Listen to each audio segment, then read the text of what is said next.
and you are watching Maths Easy।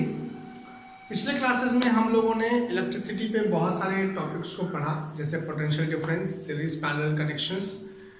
बहुत सारे इस पर हम लोगों ने न्यूमेरिकल्स भी करवाए। मैंने ओम्स लॉ करवाया, ओम्स लॉ पर भी मैंने आपको बहुत सारे न्यूमेरिकल्स को भी करवा करके दिखाया। आज हम लोग पढ़ने वाले हैं इलेक्ट्रिक पावर को। तो ऐसे स्टूडेंट्स जो अभी तक पीछे वाले मेरे वीडियो को नहीं देखे हैं, सबसे पहले मैं उनको रिकमेंड करूंगा कि सबसे पहले पीछे वाले वीडियोस को देखें, उनको वहां से समझ लें, उसके बाद इस वाले वीडियो को देखें। सारा पीछे वाला वीडियो का लिंक डिस्क्रिप्शन बॉक्स में दिया गया है। मेरे चैनल को लाइक करें, सब्सक्राइब करें मेरे चैनल को, और अपने दोस्तों के साथ वीडियोस को शेयर करें। Thank you. अब हम लोग पढ़ते हैं इलेक्ट्रिकल पावर को।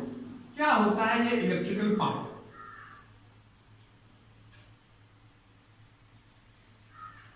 इलेक्ट्रिकल पावर, दरअसल जब हम जान रहे हैं कि इलेक्ट्रिसिटी जो है वो एक जगह से दूसरी जगह फ्लो करती है, किसी कंडक्टर में एक जगह से दूसरी जगह ये इलेक्ट्रिसिटी हमारी क्या होती है, वो फ्लो होती है। इसका मतलब क्या हुआ कि इलेक्ट्रिसिटी के द्वारा कोई वर्क डन हो रहा है, और वो वर्क डन किसी टाइम में हो रहा है। तो उसी वर्क डन को हम लोग क्या बोलेंगे, जो किसी समय में किया जा रहा हो, उसी को हम लोग बोलेंगे electrical power.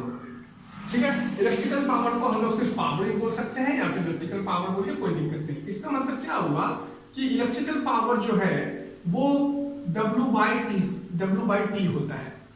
Electrical power is equals to W/T, मतलब the rate of doing work in unit time is called power, है ना। जब कोई भी मतलब इलेक्ट्रिक करंट वो एक जगह से दूसरी जगह बह करके फ्लो होकर के जाती है किसी समय में, उसको हम लोग क्या बोलेंगे, इलेक्ट्रिकल पावर बोलेंगे। ठीक है, तो हम लोग क्या लिख सकते हैं, the rate of doing work is called power. उसे हम लोग क्या बोलते हैं, the rate of doing work is called power. Power को जो SI यूनिट होता है, SI unit of power is equals to होता है, वो होता है वॉट। वो क्या होता है, वॉट। इसको हम कैपिटल W से भी लिखते हैं। SI यूनिट ऑफ ये पावर क्या हो जाता है, वॉट। इसे हम क्या लिखते हैं, द कैपिटल W से लिखते हैं। ठीक है। अगर आपको बोला जाए कि डिफाइन करने के लिए कि 1 पावर कितना होगा, जैसे कि हम लोगों ने डिफाइन किया था 1 वोल्ट को, हम लोगों ने डिफाइन किया था 1 एम्पियर करंट को। उसी तरह अगर हम लोग 1 पावर को या फिर 1 वॉट को डिफाइन करना हो, 1 वॉट को अगर डिफाइन करना हो, तो हम लोग कैसे डिफाइन करेंगे? सबसे पहले तो यहाँ देखिए, वॉट का यूनिट का मतलब वर्क डन का यूनिट क्या हो गया, वर्क डन की यूनिट क्या हो जाती है, वर्क डन की यूनिट हो जाती है, वो हो जाती है जूल, है ना। तो हम लोग लिख सकते हैं जूल पर सेकेंड, जूल पर सेकेंड, है ना। तो वॉट को हम लोग क्या लिख सकते हैं, जूल पर सेकेंड। मतलब कोई अगर एक जूल वर्क होता है 1 सेकेंड में, उसे हम लोग क्या बोलेंगे, 1 वॉट बोलेंगे।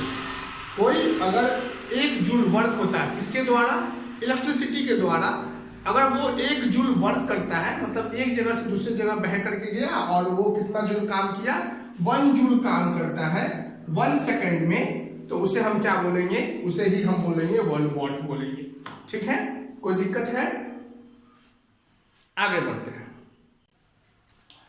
एक और चीज,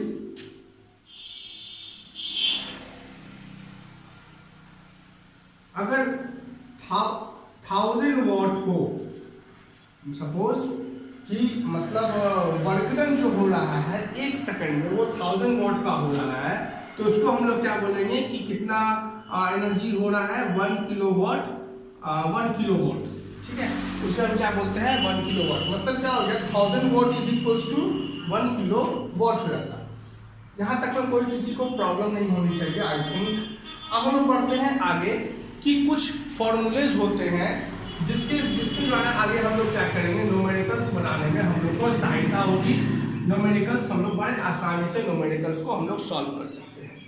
जैसे कि अभी हम लोगों ने निकाला कि पावर इज इक्वल टू क्या होता है, वर्क डन बाय टाइम होता है। इससे पहले हम लोग और भी निकाले थे जिस समय हम लोग पोटेंशियल को पढ़ रहे थे कि वर्क डन का क्या फॉर्मूला होता है। तो पोटेंशियल किसको कहते हैं, the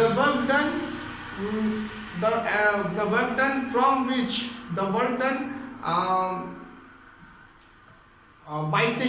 by taking a unit charge is called the potential difference। ऐसा हम लोग जानते हैं, ऐसा हम लोग पढ़े थे।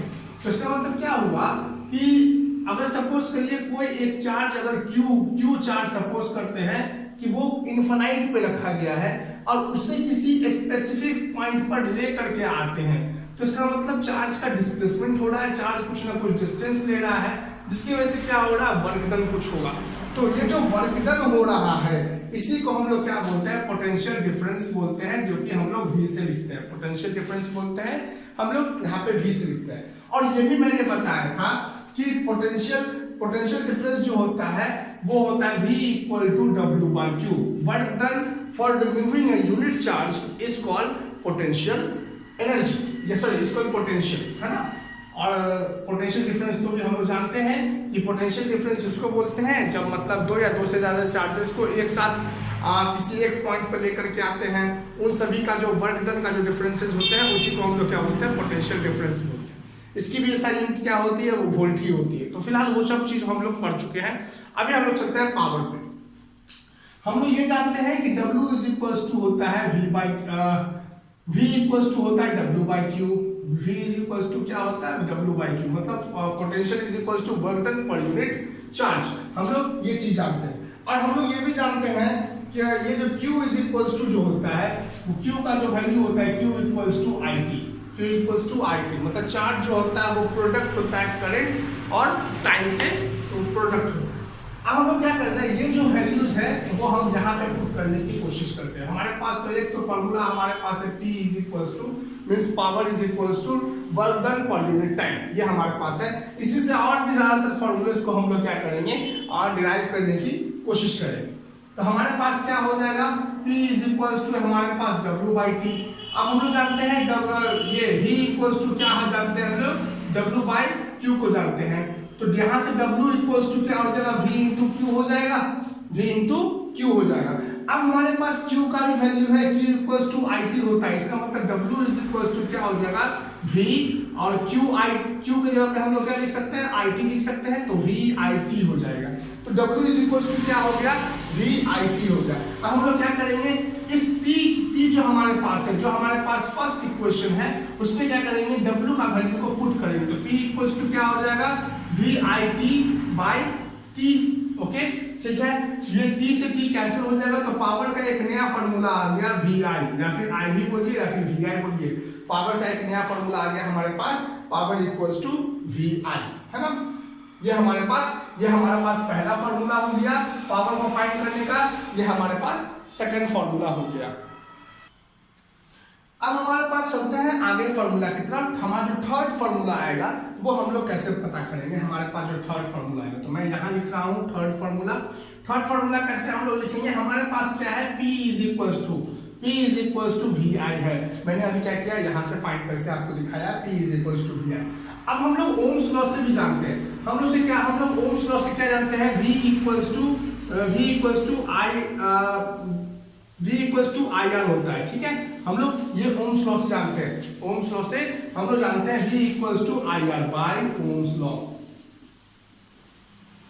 अब ये जो V का जो वैल्यू है वो IR वो कहाँ काट डाल देते हैं, जो हमारे पास सेकंड फॉर्मूला है उसमें हम लोग डाल देते हैं। तो V इक्वल्स टू क्या आ जाएगा, V की जगह पे लिखेंगे हम लोग क्या, IR, और पहले से भी तो एक I है, ओके I हो गया। तो P इज इक्वल्स टू क्या हो जाएगा, I² इंटू R। तो हमारे पास थर्ड फॉर्मूला क्या आ गया, P इक्वल्स टू हमारे पास ये रहा third formula, P equals to हमारे पास हो गया I²R। P equals to I²R। अब चलते हैं हम लोग फोर्थ वाले फॉर्मूला पे। तो मुझे ऊपर वेरिएस करना पड़ेगा। तो मैंने आपको बता दिया first formula, second formula, third formula को भी मैंने आपको बता दिया। अब चलते हैं फोर्थ नंबर फॉर्मूले पे चलते हैं। हमारे पास क्या है, हमारे पास है P is equals to V into Y। हमारे पास ओम्स लॉ से एक और चीज क्या आता है, हमारे पास ओम्स लॉ से I इक्वल्स टू आता है V/R। I equals to V/R आता है, वो क्या किससे आता है, bye Ohm's law.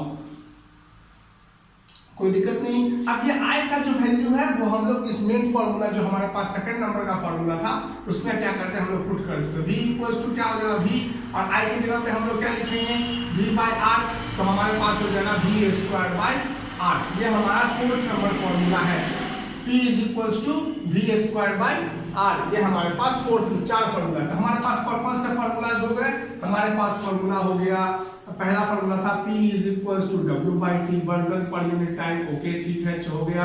Second formula था हमारे पास p इज इक्वल्स टू हमारे पास सेकंड फॉर्मूला था p is equals to v into i, ये हमारे पास सेकंड फॉर्मूला। थर्ड फॉर्मूला अभी हम लोगों ने यहाँ निकाला p is equals to i square into r, और चौथा नंबर का फॉर्मूला हम लोगों ने निकाला p is equals to v square by r। ये चार फॉर्मूला है पावर का। बहुत सारे न्यूमेरिकल्स इस पे आते हैं, बहुत सारे ऐसे न्यूमेरिकल्स इस पे भी आते हैं। तो इस चार जो फॉर्मूलाज हैं हमारे पास इस पे, इसको आप क्या करिएगा अच्छे से इसको रिवीजन करिएगा, ठीक है। तो आई होप आपको ये वीडियो पसंद आया है। प्लीज वीडियो को लाइक करें, शेयर करें, मेरे चैनल को सब्सक्राइब करें, और इसके आगे मैं आपको आगे वाले क्लासेस में कुछ न्यूमेरिकल्स करवाऊंगा पावर पे, उसके बाद हम लोग उसको देखेंगे। Thank you and have a nice day.